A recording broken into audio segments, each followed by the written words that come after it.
नमस्कार दोस्तों, आपका स्वागत है यूपीपी प्रिपरेशन के इस यूट्यूब चैनल पर। इस चैनल के माध्यम से यूपीपी की कंप्लीट तैयारी बिल्कुल फ्री कर सकते हैं। यह क्लास सभी प्रतियोगी परीक्षाओं के लिए इम्पोर्टेंट है, जहां पर रीजनिंग आती है। तो आप वीडियो को अंत तक देखिएगा। वीडियो पसंद आए तो लाइक कीजिएगा और चैनल को सब्सक्राइब कीजिएगा। दोस्तों तो चलिए आज बढ़ते हैं दोस्तों चलिए बढ़ते हैं हम आज की अपने क्लास की ओर।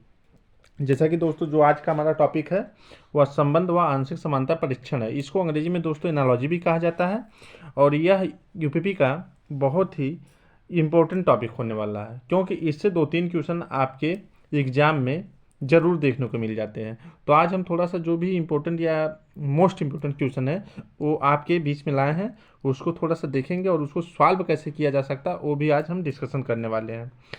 जैसे देखिए, जो दोस्तों एनालॉजी का क्वेश्चन होता है उसका 2 बेस होता है, यानी कि अगर हम बात कहें तो उसकी 2 स्थितियां बनती हैं। एक होता है आधारभूत संबंध और दूसरा होता है विकसित संबंध।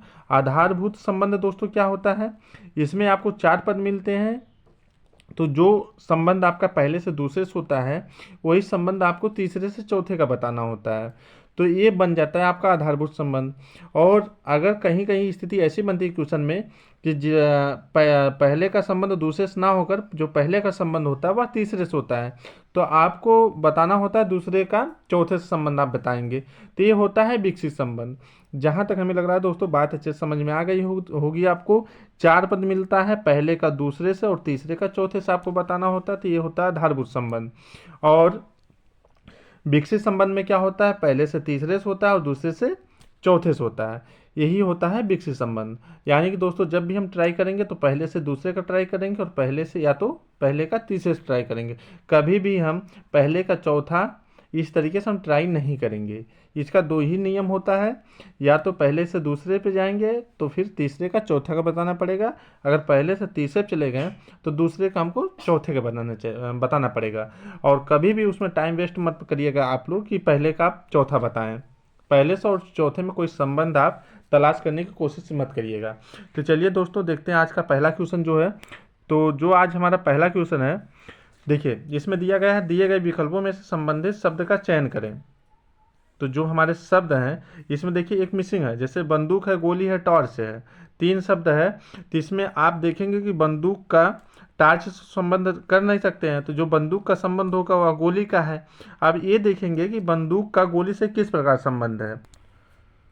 बंदूक से गोली का संबंध, तो वही संबंध आपको बताना होगा टॉर्च से। ऑप्शन में से दिए गए ऑप्शन में से किसका संबंध हो सकता है। तो टॉर्च का संबंध आग से तो हो नहीं सकता है। ऑप्शन ए है, ऑप्शन बी है बैटरी, ऑप्शन सी है अंधकार और ऑप्शन डी है मोमबत्ती। तो दोस्तों जो सबसे अच्छा ऑप्शन हमको लग रहा है वह जो टॉर्च का संबंध होगा बैटरी से होगा। क्योंकि दोस्तों जैसे बंदूक चलाने के लिए गोली की आवश्यकता पड़ती है, ठीक उसी प्रकार टॉर्च को चलाने के लिए आपको बैटरी की आवश्यकता पड़ेगी। इसलिए जो टॉर्च का संबंध है वह बैटरी से होगा। तो ऑप्शन बी हमारा सही हो जाएगा। दोस्तों अगला क्वेश्चन हमारा, दिए गए विकल्पों में से संबंधित शब्द का चयन करें। यहाँ पे दोस्तों आप देख पा रहे हैं तो कुवैत, दिनार, तुर्की। दोस्तों थोड़ा बहुत अगर जीएस आप पढ़े होंगे तो सिंपल सी बात है कि आप जानते होंगे कि जो कुवैत है वहाँ पे दिनार चलता है।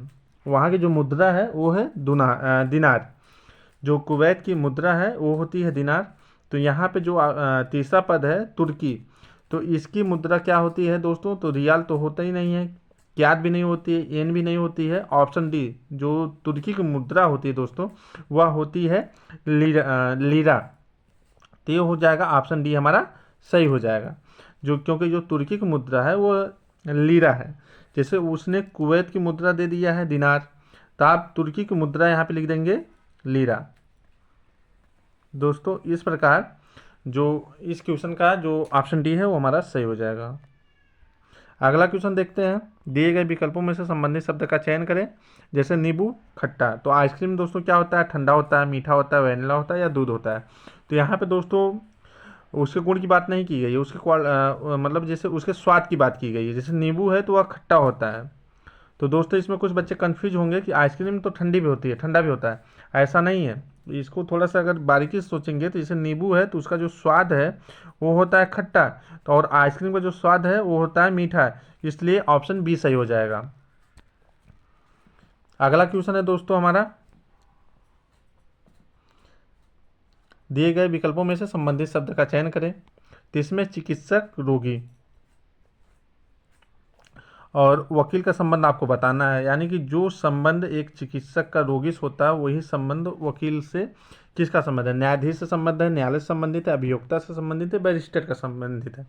जैसा कि दोस्तों जानते हैं आप कि जो चिकित्सक होता है वह अपने रोगी का इलाज करता है, तो इसमें से जो वकील है वह क्या करता है, अपने अभियोक्ता की पैरवी करता है या तो अपने अभियोक्ता को न्याय दिलाता है, तो इसका भी ऑप्शन सी सही हो जाएगा। नेक्स्ट क्वेश्चन पर हम आते हैं। तो ये जो क्वेश्चन है इसमें आप देख पा रहे हैं तो दिया गया है कि दिए गए विकल्पों में से संबंधित शब्द का चयन करें। थर्मामीटर है और दिया आपको दूसरा पद तापमान, तो थर्मामीटर का तापमान से जो संबंध है वही संबंध एमीटर का क्या होगा। तो ऑप्शन है वोल्ट मीटर, धारा, द्रव्यमान, ऊर्जा।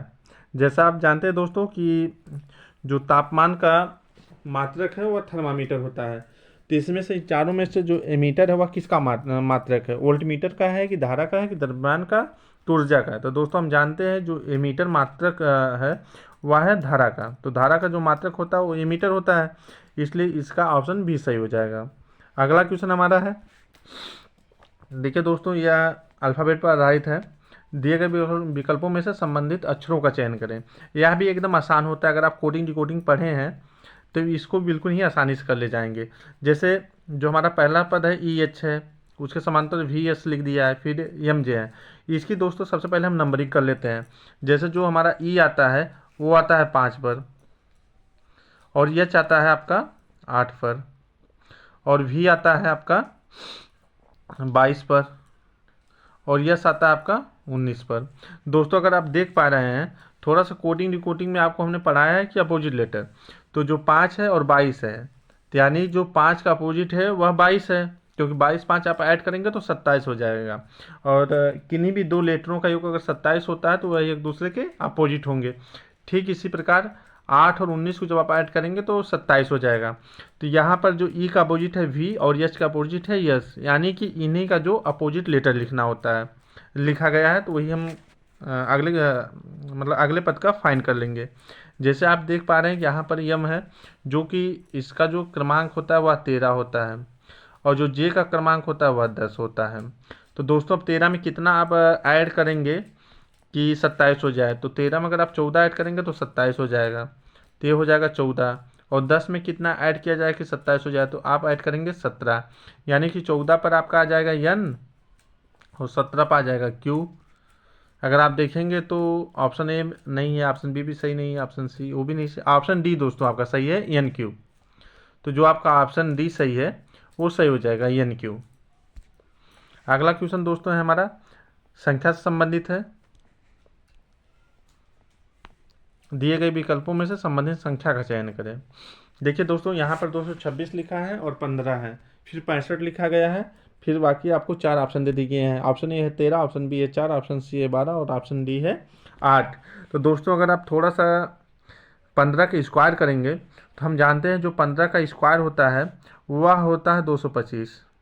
जो 15 का स्क्वायर होता है वह होता है 225, और यहाँ पे दिया गया है 226।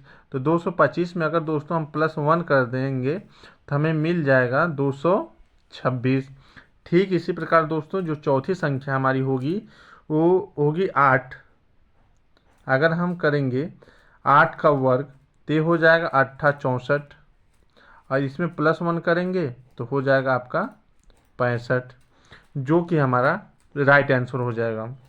तो इस हिसाब से दोस्तों हमारा ऑप्शन डी सही हो जाएगा, क्योंकि दोस्तों अगर यहाँ पे हम 8 लिख देते हैं तब यह हमारा जो एनोलॉजी है पूरी हो जाएगी।